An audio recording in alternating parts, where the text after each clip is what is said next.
Hey everybody, this is your daily dose of all things royal. Welcome back, my gorgeous looking friends.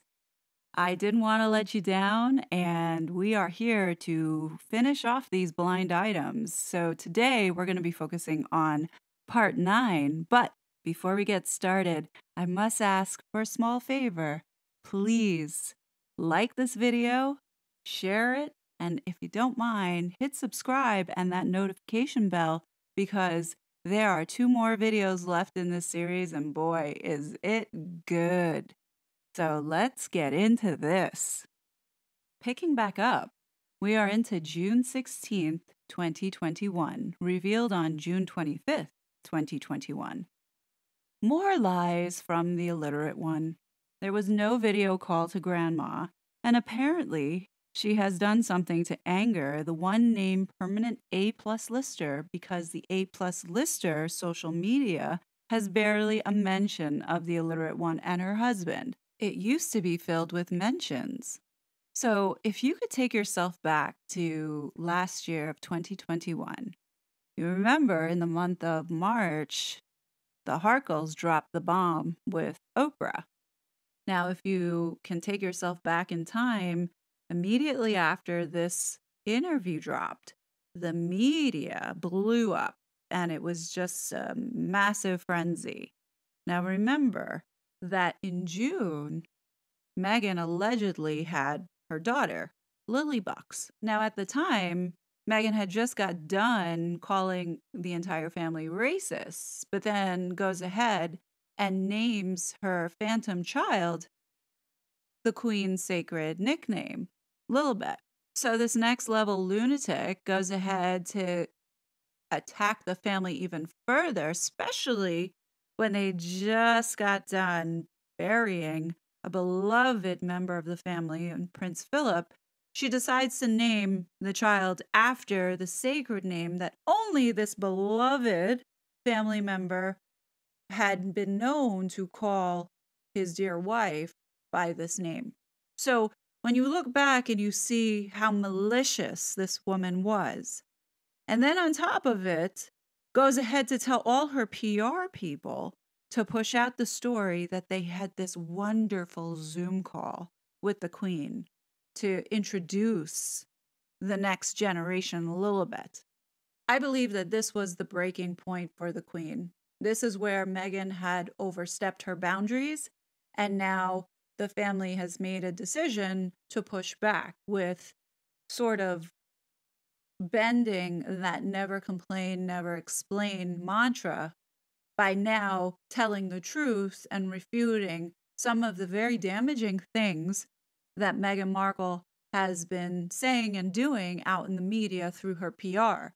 And with that being said, the palace then makes changes to now come forward and address, actually got the blessing from the Queen to address if there's any misinformation that's out there, to rightfully correct it and put Meghan Markle back in her place.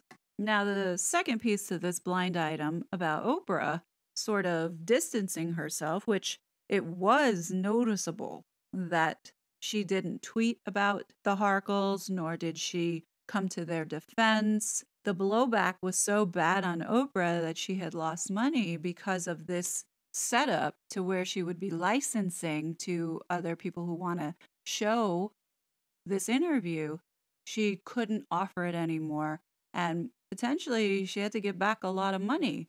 So it's understandable that Oprah was probably really pissed off because she didn't anticipate for this interview to go sideways like this. My honest opinion about it, I believe Oprah knew that what she was asking and what Meghan was saying was going to be bombshells.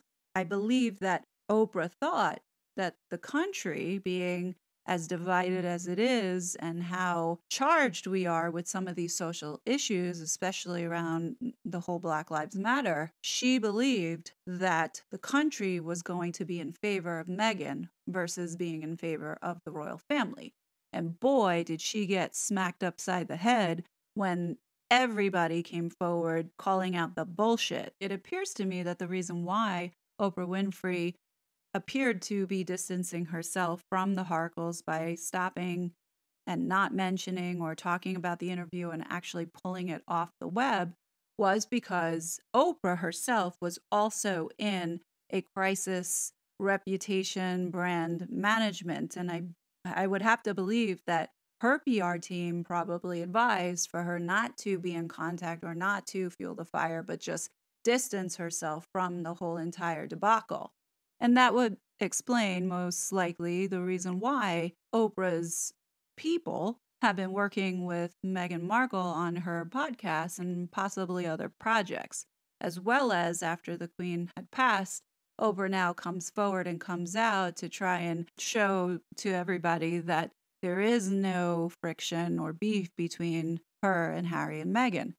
Is my opinion. I believe that this vulture saw an opportunity now to exploit the death of Queen Elizabeth and probably is having conversations with Meghan and Harry about doing another sit down to, let's say, set the record straight, whatever. I don't think there's any coming back. It's so important that people like myself and other YouTubers and people on Twitter to continue to remind people that what was done and what was planned has no going back. And I think Oprah should not be forgiven for being a part of this because she did contribute to a lot of the stress that that family went through. I truly believe that Oprah thinks that the world is going to forget that this bad interview ever happened just because they have chosen to ignore it and pretend themselves like it never happened. The elite in Hollywood are so disconnected with the actual real people who are the ones that they need to watch their crap that they don't realize that they do a second go around. There's no doubt in my mind that it's going to fail even harder. And I hope that Oprah got a taste of what that was going to feel like when she decided to open her mouth and stick her foot in it when the Queen passed away recently. On to the next. In case you didn't notice, the illiterate one is buying ads for her book that look like unbiased reviews. Now, they're talking about that glorious, horrendous children's book, The Bench. If you're not aware, Meghan did indeed buy a whole stack load of books. And we saw that in her 40 by 40 video, as well as we saw her in New York City giving out these books to the kids at the Harlem School. But what I didn't know until today as I'm doing this video was that, yeah, the crazy bitch did. And I'm guessing that it's her Sussex Squad fans. Or, you can hire people to write these reviews. When I went on to Amazon, as you can see, it is very much skewed to the point where there's so many positive 5-star reviews.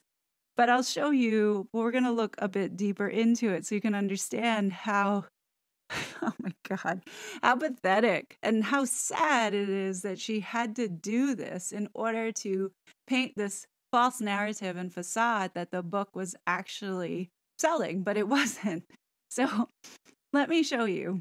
We're going to start off and I'm going to show you what the 1-star looks like. This is for when you're looking at the actual numbers. It looks pretty sane. You have rational people giving honest feedback, and those that found it helpful, they're in the thousands, okay? One of them saying, wow, is all I can say about this book, and not in a good way. I get it's supposed to be a poem/book, but what's the story? It skips around to multiple people with no real significance to the storyline.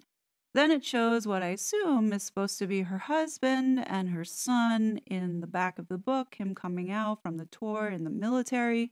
Sorry, but when did he leave her on their son and join the military? The illustrations in the book are so hard to look at. Listen, I will be the first to give any book any chance. And, oh wait, what is that? Sorry. Looking for a New Kids book, but there isn't a single thing written in this book to hold a child's attention, much less The parents, sorry, but I only wish I had more info prior to placing my order, or else I would have saved my money.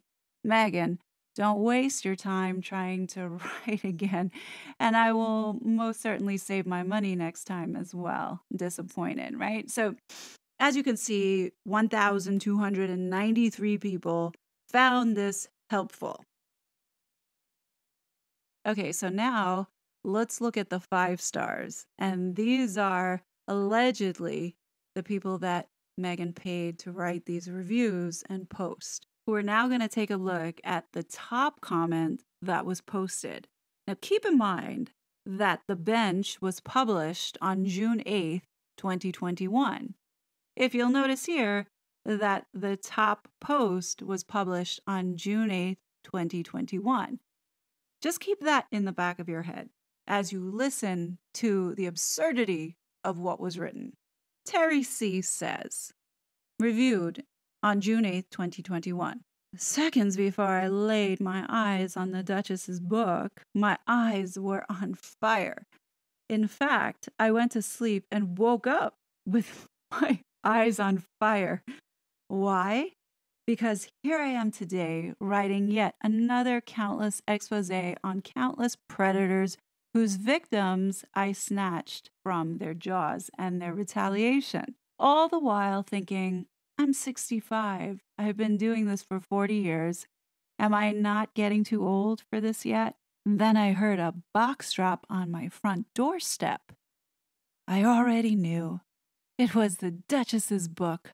But what I didn't know was, time I opened the box, the Duchess herself was going to rise up and soar from out of it with her delicately scripted precious book in hand.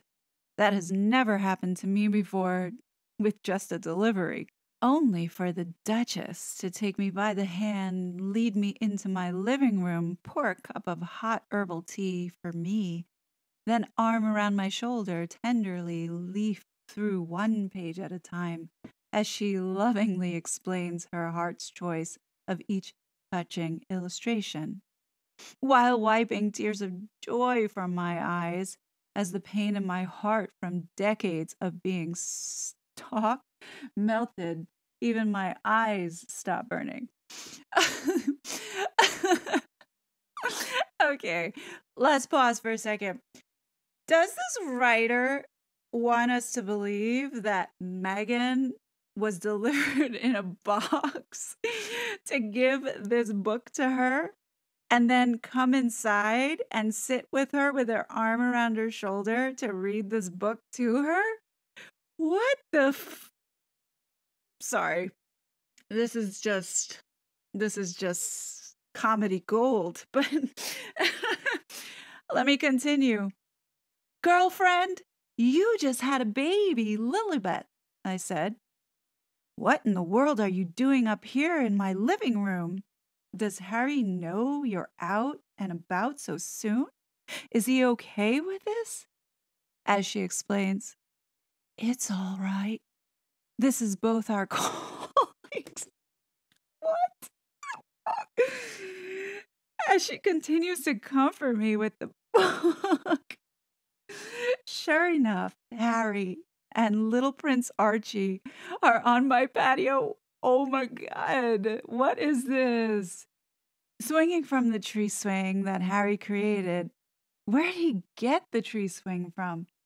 Until little Archie gets tired and the peaceful smile of a loved toddler envelops his little face, he and Papa Harry sits on the bench under my Mama T's cherry tree, where they both fall asleep. Disclaimer, that was where the book, The Bench, its author, Duchess Meghan Markle, and her entire family took me. And that was just the beginning. The touch of my own baby girl's tender fingers at 3, and now she's 42. The hug of my baby boy at 2, and now he's 38. Forgotten precious moments, all flooding my heart at the very first sight of H plus A. I'm assuming that's Harry and Archie.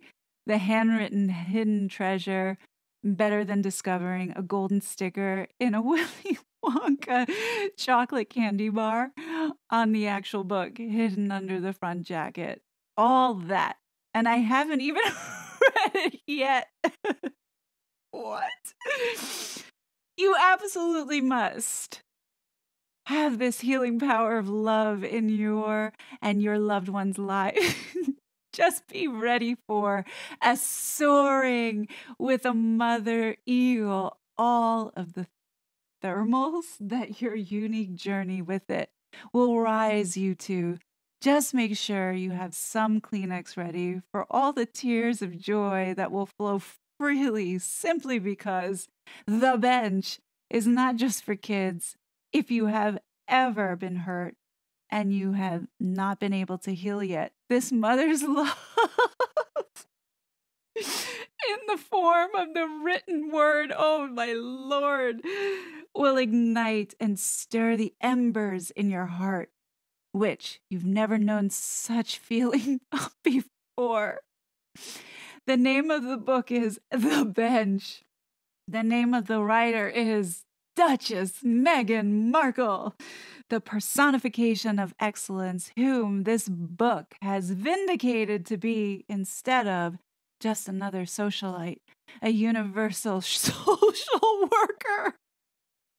What? The personification of love conquers all. This evening, after I come home from mailing off my expose to the proper authority figures, and only then will I prepare the healing ritual that the reading of the bench will be the centerpiece of it. I'm so sorry, guys. This is just too much. And then I will steep some hot herbal tea in my hot herbal tea in my china teacups. Oh my God. Where's Lord Famous Fortunes when you need him? While treating myself to some homemade chocolate. Only then, with now lavender essential oils, love from the universal social worker, Duchess Meghan Markle has truly conquered the world. Oh, God. Oh, breathing. Of course, before I fall asleep, I will capture the beginning of this universal superlative experience of a mother's love as seen through another mother's eyes and heart in my journal. You simply cannot miss out on a journey of grandeur. You can't. P.S. Remember, Megan, don't throw a pearl before a swine. Wait, what? P.S. Remember, Megan, don't throw a pearl before a swine? What's holy before dogs? This is a pearl? Oh my God. Oh. And if you noticed, 180 people found this helpful. Sorry, guys. I really tried to get through that with a straight face, but I couldn't. It was just too funny. And if you want, you can take a look at some of these reviews. There are a lot of them like that. I'm only going to read one, but you can get an idea as to exactly what Megan has paid for. And I'll tell you, it's some good entertainment if you're bored. Moving on. Dated June 22nd, 2021. Myself, along with other tabloids that call out hypocrisy, all pointed out that the illiterate one trademarked their kid's name to make a buck. They did so even after trashing the namesake, and didn't even ask the namesake if they could have the trademark, despite the namesake owning the rights to it. Now, knee pads put on their biggest pair in stock so they could say that it was to protect the child. And that is People magazine regarding Meghan taking the name Lilibet from Queen Elizabeth and registered the domain names with the namesake which it did look like there was the intent to monetize off of it. The Sussexes had to involve their PR machine to do damage control to backpedal, in a way, to say that they registered the domain names out of privacy and security for their daughter. This next one says, this is from the mouth of the very wealthy guy married to this permanent A++ list athlete. He says that he felt like the illiterate one was hitting on him hard at the US Open, and that is what caused the rift between the athlete and the illiterate one. And that is Serena Williams' husband. Now, I don't know if I necessarily believe that this was said by Alexis, Serena's husband. However, the photos that came out, we all have seen that Meghan Markle looked very flirtatious with the hubby. Now, what kind of throws all of this off is that Serena Williams, one, she connected with Prince Harry to do that better up thing and position as if Prince Harry was her coach. And then recently we saw Serena take part in Meghan Markle's Archetypes podcast titled Ambition, which was the first one. Could this be gossip? Possibly. Honestly, I really don't know or have a definitive feeling on it because Serena has been engaged with this couple recently. So it kind of throws the theory out that they're no longer friends. But let me know what you think below. So let me get this straight. The illiterate one is going to make a cartoon with the drug/escort loving husband of the permanent A+ list singer. The husband also has been best friends with the underage boy loving disgraced director for a long time. Is this really what the illiterate one wants for her brand? And this blind item is talking about the partnership that Meghan Markle and David Furnish originally had to create Pearl. And I don't know anything about this situation. I did look back to see if this had anything to do with Elton John suing Associated Newspapers. I don't know. So, trying to research this, I found this article dated February 2019 where there was a settlement already as it's talking about the phone hacking. Now, I do believe that the case that Harry is a part of is also claiming that there were recording devices planted in cars and in their house. So I'm wondering if this is just an extension of what this case is here. I guess we're just going to have to wait and see. I told you years ago the illiterate one was dealing with the streaming company. The question is whether she lied to her husband the whole time she was dealing. What else does she lie to him about? And in this instance, we're talking about Netflix. Now, as we have seen, this Netflix deal has sort of crumbled in front of our eyes, as well as Spotify. If you haven't noticed, Meghan, for the most part, has been removing Harry from a lot of things. This podcast that Meghan is doing originally was supposed to be Harry and her on this journey, but now he's gone from it. We're starting to see examples of Archewell now being shifted away from it being the Sussexes' foundation to now just Meghan Markle's foundation. I don't know if Harry understands that he's being phased out, but I guarantee that what Meghan sold or the pitch that she gave to Netflix and Spotify was Prince Harry being a part of this deal. And I don't mean to sound mean, but they don't care about Meghan Markle. They're interested in Prince Harry. And I bet that she used that angle to get these deals locked in. And now it's taken a shift to where now she's trying to make it all about her, which is no surprise, but I doubt that he understood that this is what was happening. And I guarantee you that the other things that she has lied about that Prince Harry didn't know about, in my opinion, I think it's everything that she lied about. But let's pull out a couple of these little porcupines that she has told.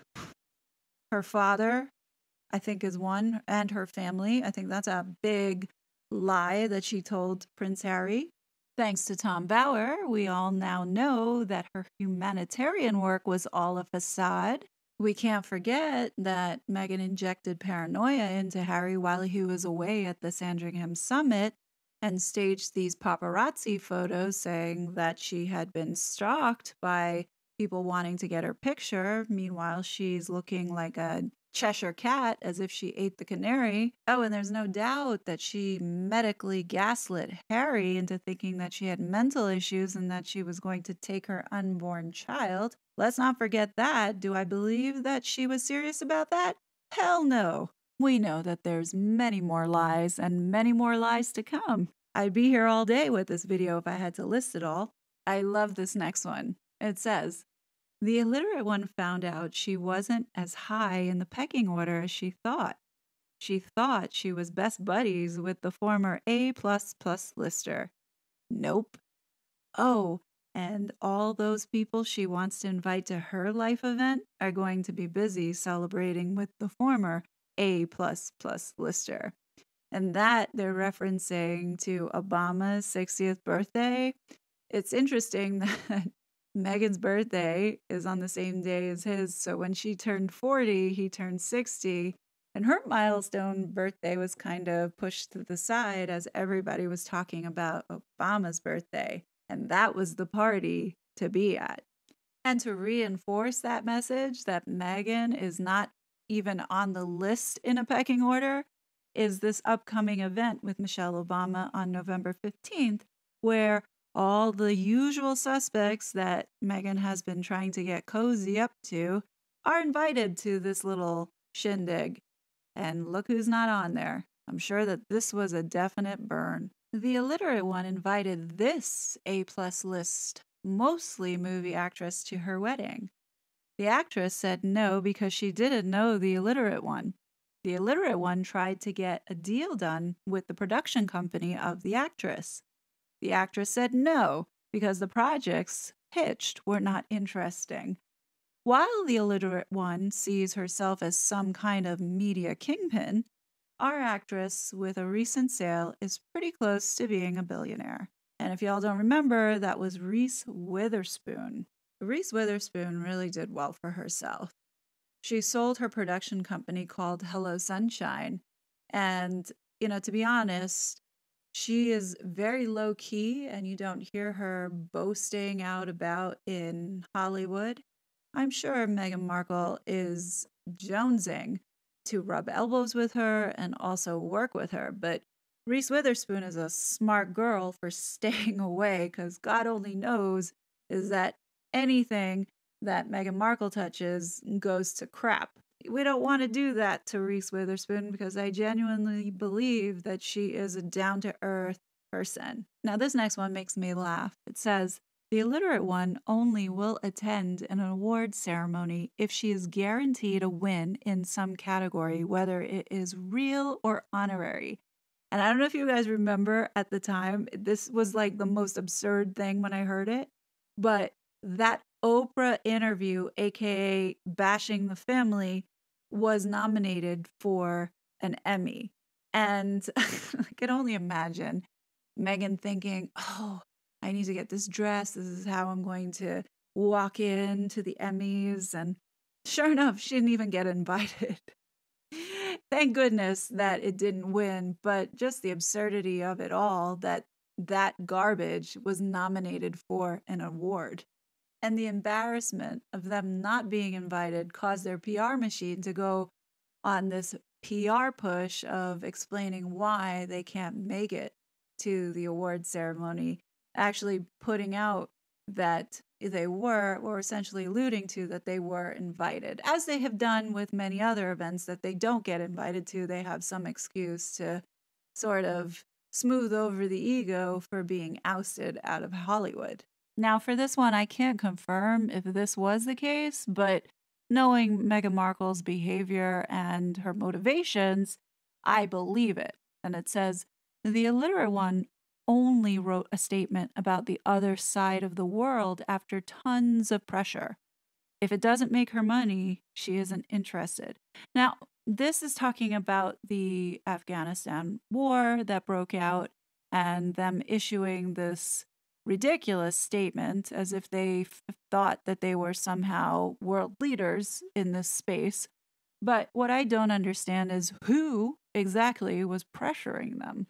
So if you have any idea, please comment below.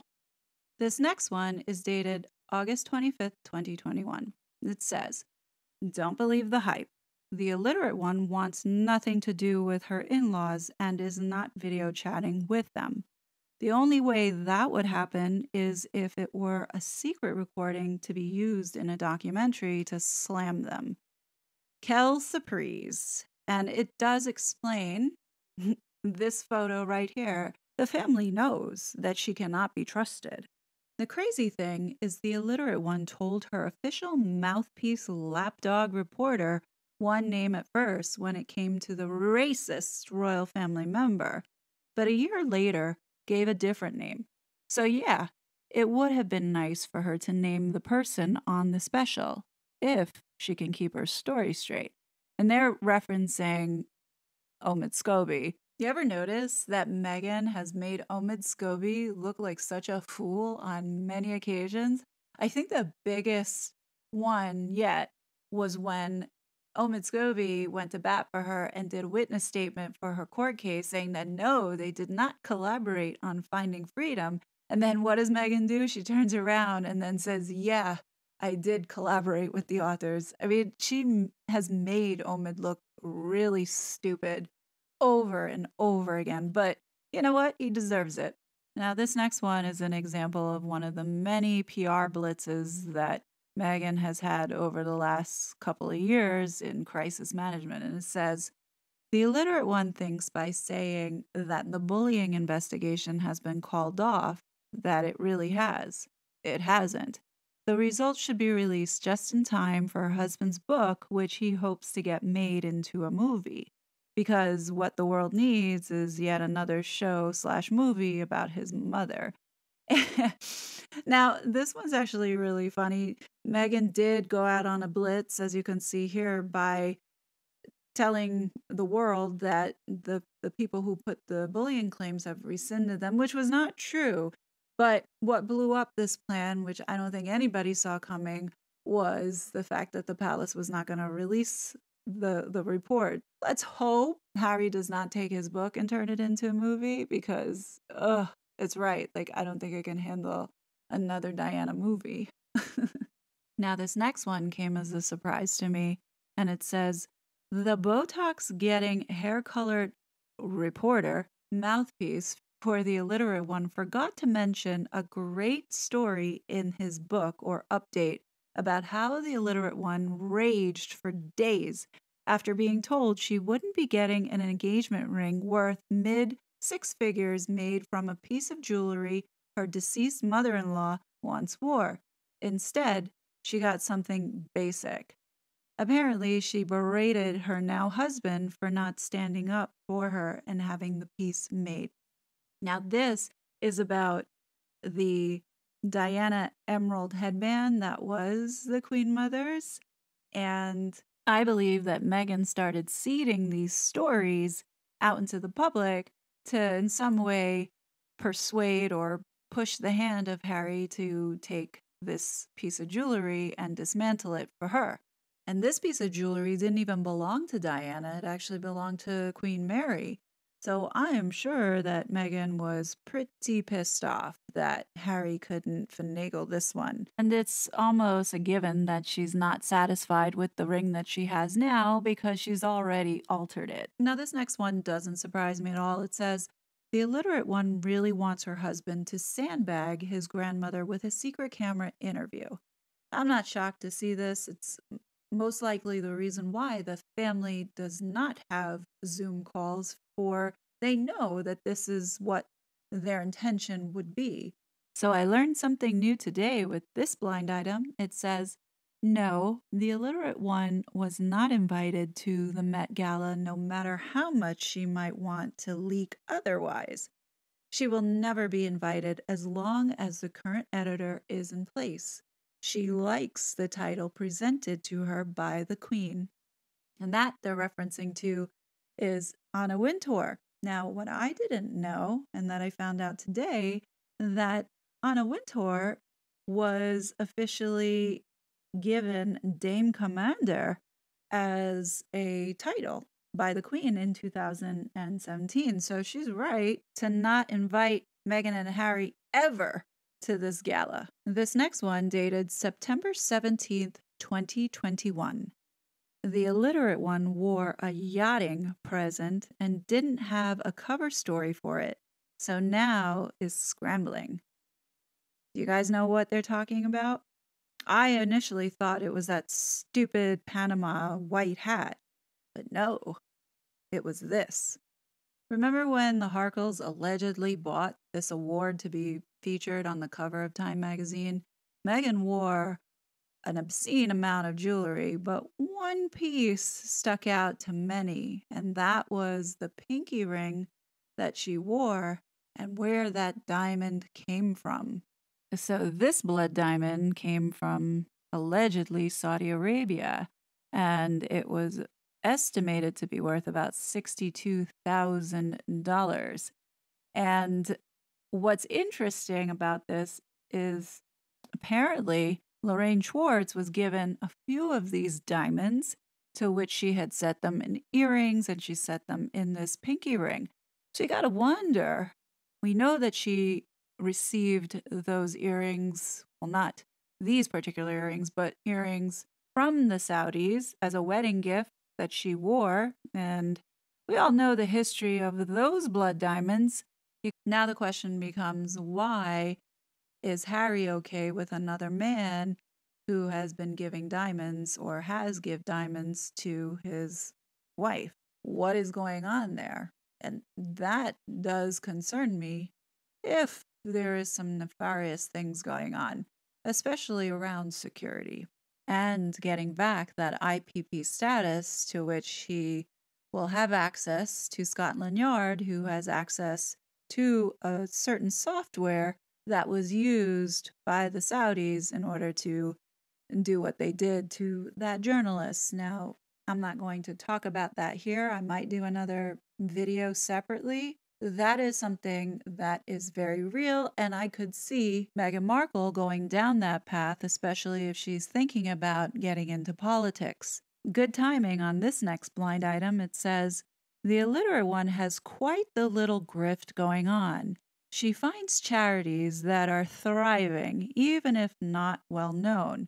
She then puts them on her website and encourages people to donate to them through her own charity.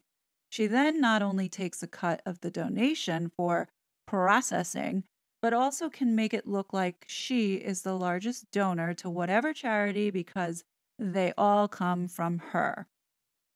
And so we all know that Meghan created a foundation in order to make profit off of people suffering. The organization that they're talking about here is World Central Kitchen. As you can see, this organization has been around since 2010, and on the Archewell website, and if you take a look at it, the only place where you can donate at this point is for this organization or charity. And we have seen many times over their work that they have done with them. I believe that there is some sort of financial agreement between them in when they're lending money so they can open up these centers. They're making money back based off of the interest, and they're also getting percentage of the donation money back to them for going through this route. This, I'm pretty certain that that's exactly what is happening. Now, back in 2021 or 2020, they also had a link to donate for COVID vaccines. So we all know that they profited off of the pandemic as well. Again, their intention is not to be humanitarians, it's really to profit and exploit all these different global issues. The next one that was surprising to me was this one, where it says, it's fitting that the illiterate one and her hairdresser husband are finally venturing out in public this weekend. Now, notice the date, September 21st, 2021. The charity they are choosing to support has been one big scam since it started a decade ago. But it just keeps plugging along, taking everyone's money while paying huge salaries to the executive team. If you don't remember last year around this time, guess where they went? To New York. And during that trip, we saw them go down to One World Trade, but they were also there was for Global Citizen. Now, I can't say this is not something I haven't heard before because I have, as Global Citizen is headquartered here in New York, and the companies that do support this particular program all have a financial stake in it. So while they may promote and tote how much good that they're doing, there is a huge financial incentive, especially around the corporations that do sponsor this event and are investing money and also mining data of the people, well, the youth that go to this or participate. Think of it as one young world on steroids. The streaming service is not happy with the illiterate one or her puppy husband. They're way behind schedule, and what they have done isn't going to work in the context of the project they pitch. Now, this, of course, is in reference to Netflix, and I have to believe the media out there now that's toting where they're saying Netflix is not allowing them to change the content after the Queen's passing because they're probably fed up and they really want to get their money back for the time and investment that they put into these lazy two grifters. This one, I believe, it says, the weekly tabloid has a what to expect with your toddler type book. And every month they see what should be happening in the life of the eldest child of the illiterate one and make up an exclusive. None of the people writing these exclusives have any contact with anyone who even knows the illiterate one or seen their kids. Now, they're talking about the tabloid magazine here called Us Weekly.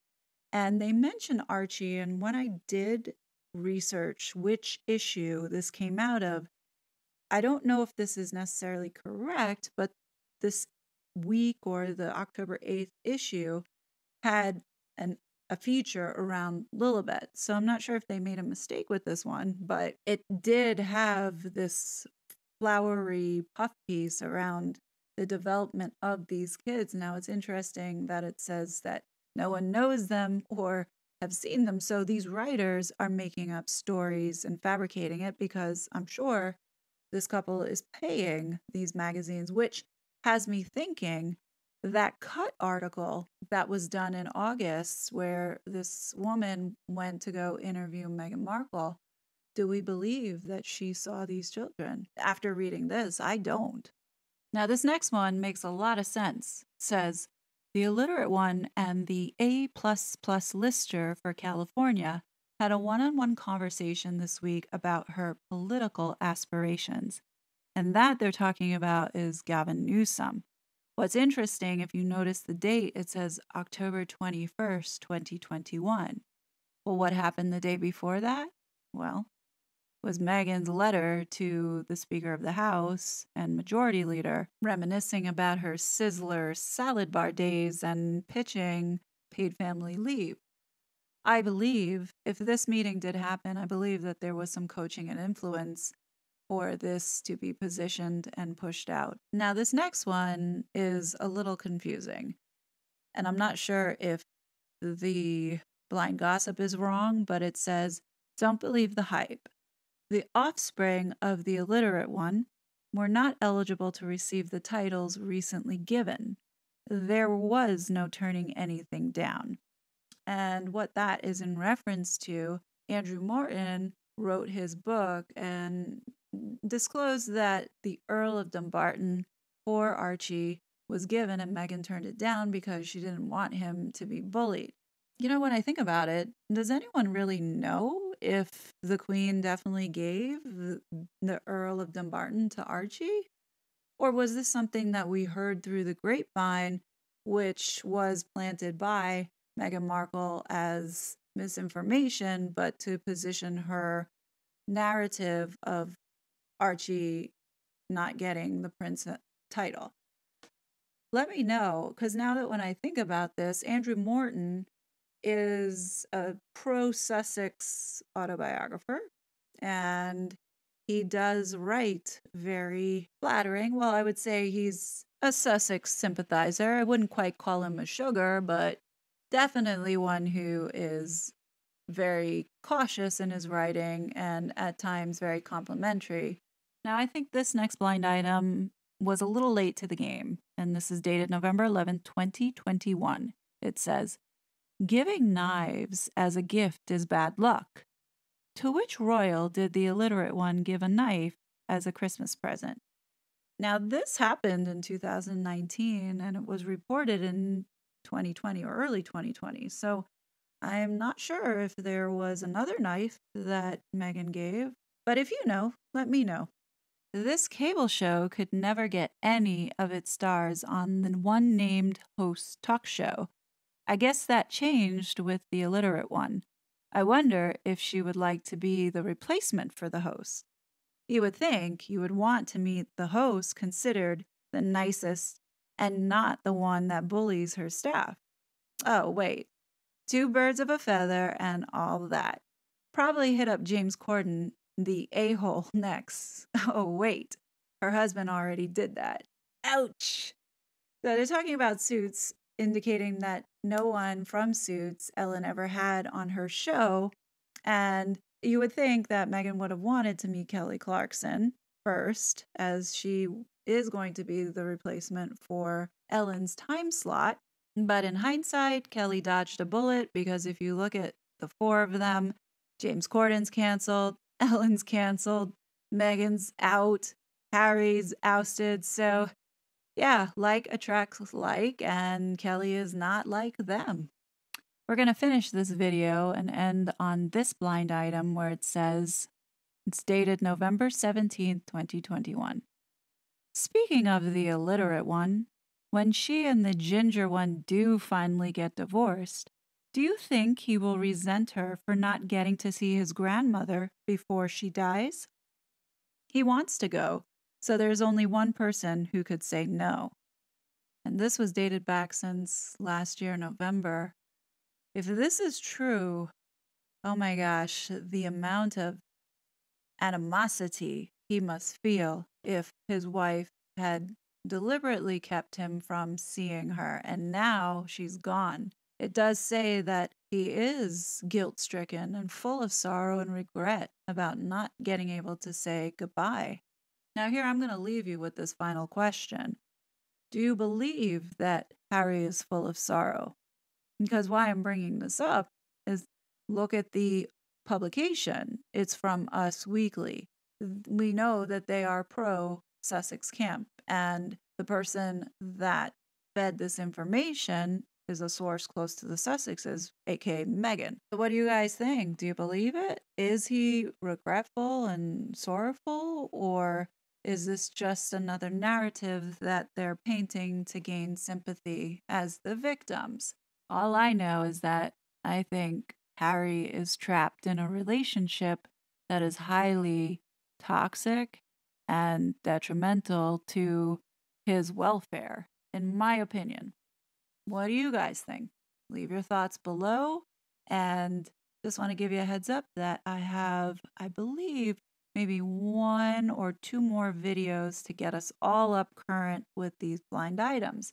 I think maybe I'll do it in one. It will be on the longer side like this one. Anyhow, on a final note, I am truly grateful and appreciative for all the love and support that many of you show me on a daily basis. So from the bottom of my heart, thank you so much. And on that note, be well, and I will be back soon. Bye. Such a fraud.